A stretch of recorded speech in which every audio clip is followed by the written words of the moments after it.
অধিবক্তবাদ চলবে না।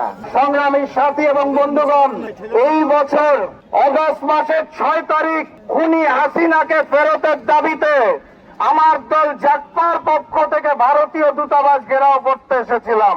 সেদিন বাড্ডার মোড়ে আমাদেরকে পুলিশ থামিয়ে দিয়েছিল। আজকে আরো বহুদূর এগিয়ে এসেছি।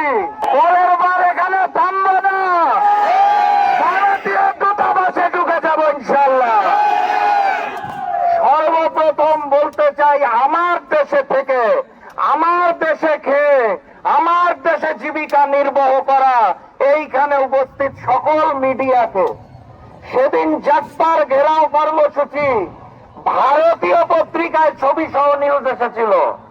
বাংলাদেশের জাতীয় দৈনিক 2টা ব্যতীত কেউ ছাপতে সাহস পায় নাই। 2টা ন্যাশনাল টেলিভিশন ছাড়া কেউ ফুটেজ দেখানোর সাহস পায় নাই। বাংলাদেশের মিডিয়াকে বলতে চাই, বাংলাদেশে থেকে বাংলাদেশে ভারতের গোলামি আমরা মেনে নেব না। এরপর বলতে চাই বাংলাদেশের রাজনৈতিক দলগুলোকে, আপনারা মনে করেন ক্ষমতায় থাকতে হলে বোধহয় হিন্দুস্তানের বন্ধুত্ব প্রয়োজন।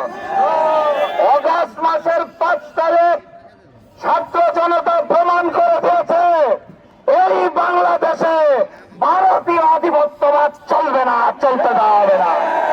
টানা তৃতীয়বার অর্জন করেছে দেশের সেরা সুপার ব্র্যান্ড স্বীকৃতি বসুন্ধরা টিস্যু। অতএব যারা নতুন করে নরেন্দ্র মোদী আর হিন্দুস্তানের সাথে বন্ধুত্ব করতে চাইছেন, সেই বড় দলকে বলতে চাই, নতুন জালেম হবেন না। বাংলার পবিত্র মাটিতে ভারতীয় আধিপত্যবাদ চলবে না।